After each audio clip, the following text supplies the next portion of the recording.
لبیک یا رسول اللہ، لبیک یا رسول اللہ، لبیک یا رسول اللہ، لبیک یا رسول اللہ، لبیک لبیک لبیک یا رسول اللہ، لبیک لبیک لبیک یا رسول اللہ۔ خود کو مٹا دیں گے ہم جان لٹا دیں گے، ناموں سے آقا پر سر کو کٹا دیں گے۔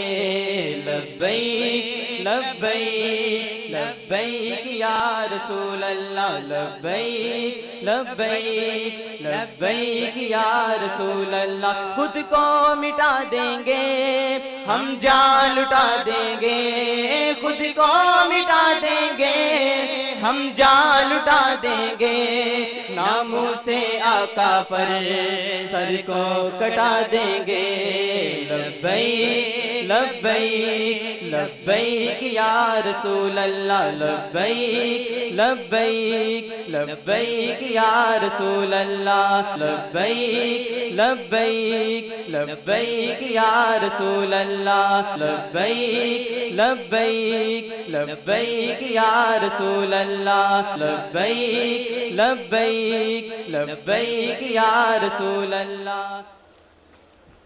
وَرَفَعْنَا لَكَ ذِكْرَكَ، صدق اللہ مولانا العظیم وصدق رسولہ النبی الکریم الرؤوف الرحیم۔ اللہم نوّر قلوبنا بالقرآن وزین اخلاقنا بالقرآن وادخلنا الجنة بالقرآن ونجنا من النار بالقرآن۔ قال اللہ تعالی وتبارک فی شان حبیبہ مخبرا وآمرا، ان اللہ وملائکتہ یصلون علی النبی یا ایھا الذین آمنوا صلوا علیہ وسلموا تسلیما۔ الصلاۃ والسلام علیک یا رسول اللہ وعلی آلک واصحابک یا محبوب رب العالمین۔ الصلاۃ والسلام علیک یا رسول اللہ وعلی آلک واصحابک یا راحت العاشقین۔ تمام حمد و ثنا، تعریف و توصیف اللہ جل مجدہ الکریم کی ذات پاک کے لیے، جو خالق کائنات بھی ہے اور مالک ششہات بھی۔ اللہ جل وعلا کی حمد و ثنا کے بعد حضور نبی اکرم شفیع امم رسول محتشم نبی مکرم، اللہ کے پیارے امت کے سہارے، رب کے محبوب دانائے غیوب مالک رقاب امم فخر عرب و عجم، والی کون و مکان سیاہ لا مکان سید انس و جاں، سرور لالا رخاں نیر تاباں سر نشین مہوشاں، ماہ خوباں شہنشاہ حسینہ تتمۂ دوراں سر خیل زہرہ جمالاں، جلوہ صبح ازل نور ذات لم یزل، باعث تکوین عالم فخر آدم و بنی آدم، نیر بطحا رازدار ما اوہا، شاہد ما طغا صاحب علم نشرہ، معصوم آمنہ احمد مجتبیٰ حضرت محمد مصطفیٰ صلی اللہ علیہ وآلہ وسلم کے حضور ناز میں اپنی عقیدتوں، ارادتوں اور محبتوں کا خراج پیش کرنے کے بعد، مقتدر علماء کرام، مشائخ اعظام، معزز محترم سامعین، صدر محفل عالی مرتبت جناب پروفیسر نذیر احمد چیمہ صاحب، السلام علیکم ورحمۃ اللہ وبرکاتہ۔ اس عظیم الشان لبیک یا رسول اللہ کانفرنس میں آپ کو آنے پر خوش آمدید کہتا ہوں، اور آپ سب کا بالخصوص علماء کرام کا شکر گزار ہوں کہ جنہوں نے اپنی گوناگو مصروفیات سے وقت نکال کر ہمیں رونق بخشی، اور آج یہ عظیم الشان کانفرنس اپنے آقا و مولا حضور ختمی المرتبت صلی اللہ علیہ وآلہ وسلم کے ساتھ تجدید عہد غلامی کرنے کے لیے منعقد ہوئی۔ اللہ تعالیٰ سب کی کاوشیں اپنی بارگاہ میں قبول فرمائے۔ اس وقت پوری دنیا کے جو معروضی حالات ہیں وہ آپ سب لوگوں کے سامنے ہیں۔ کابل سے کندھار تک، قلعہ جنگی سے دشت لیلا تک، تورا بورا سے تکریت تک، موصل سے بغداد تک، جاوا کے ساحل سے رباط کے کوچہ و بازار تک، نیل سے کاشغر تک، القدس سے کشمیر تک، دریائے آموں کے اس پار سے ڈھل جھیل کے کناروں تک، جس سمت بھی نظر اٹھائیں خون ہی خون بکھرا ہوا نظر آ رہا ہے۔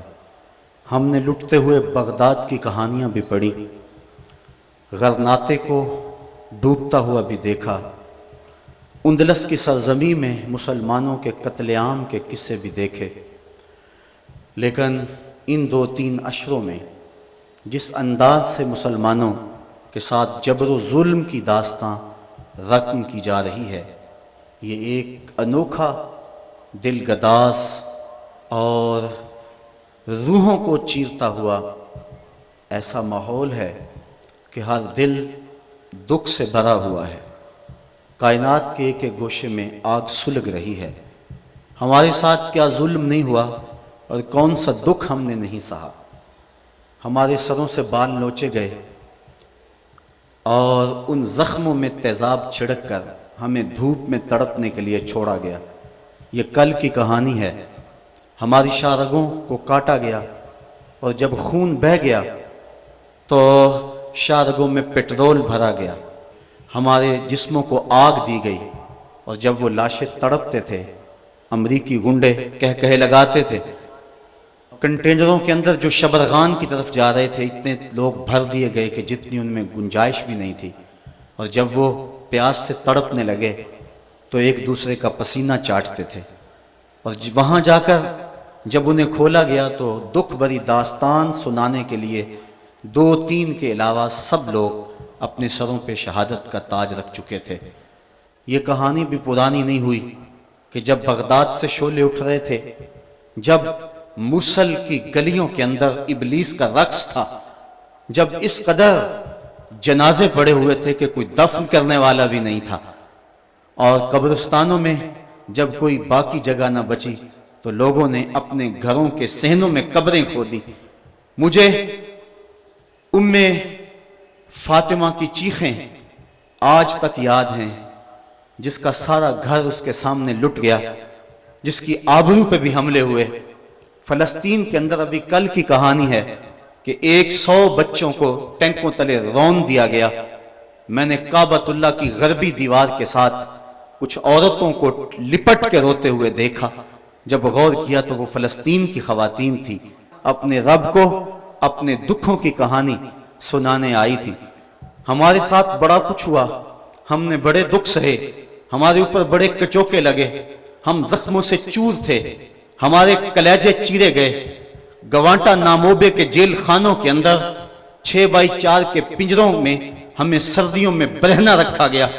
ہمارے ساتھ جبر کی داستانیں رقم کی گئی۔ ظلم کا کون سا طریقہ تھا جو آزمایا نہ گیا؟ بدر کی داستان اور شاب ابی طالب کی گھاٹیاں، طائف کے بازار، مکے کی گلیاں، اور پھر وہاں سے یہ قافلہ سخت جہاں کربلا کے تپتے ہوئے ریگزار میں کھڑا ہوا نظر آتا ہے۔ ہم نے گردنیں کٹائیں، ہم نے اس راستے کے اندر اپنے بچوں کو اپنے ہاتھوں پہ لے کے ظالم کے سامنے کھڑے ہو کر کے کہا کہ تم ہمارے جذبہ شہادت کو کیسے مان کر سکتے ہو؟ جو چل کے آ سکتے تھے وہ پاؤں کے بل بوتے پہ آ گئے، اور جو چل نہیں سکتے تھے ظالموں تیر آزماؤ، انہیں ہم گود میں اٹھا کے لے آئے ہیں۔ ہماری تاریخ بڑی تابناک ہے، ہماری تاریخ بڑی روشن ہے، ہماری تاریخ بڑی دلاویز ہے۔ ہم ہنس کے جان دینا جانتے ہیں۔ 1857 کی جنگ آزادی میں جب علامہ کفایت اللہ کافی کو پھندے پہ چڑھایا جانے لگا تو انگریز نے کہا تھا، میں نے بڑا جنونی مولوی دیکھا ہے کہ جو پھندے کی طرف بڑھ رہا تھا تو میں نے اس کے چہرے کے اوپر سرخیاں دیکھی ہیں، اس کے چہرے کے اوپر میں نے بانکپن دیکھا ہے، اس کے چہرے کے اوپر میں نے ایک عجیب روشنی دیکھی ہے۔ ہم تو پھانسی گھاٹوں میں بھی اجالا کرتے ہیں، ہم تو ہٹلر کے دیش کے اندر بھی مسکرا کے جان وارتے ہیں۔ ہم نے تو یہ عظیمتوں کی داستانیں رقم کی، ظالموں نے بڑے ظلم کیے، بڑے دکھ کیے، خلافت عثمانیہ کو توڑنے کے لیے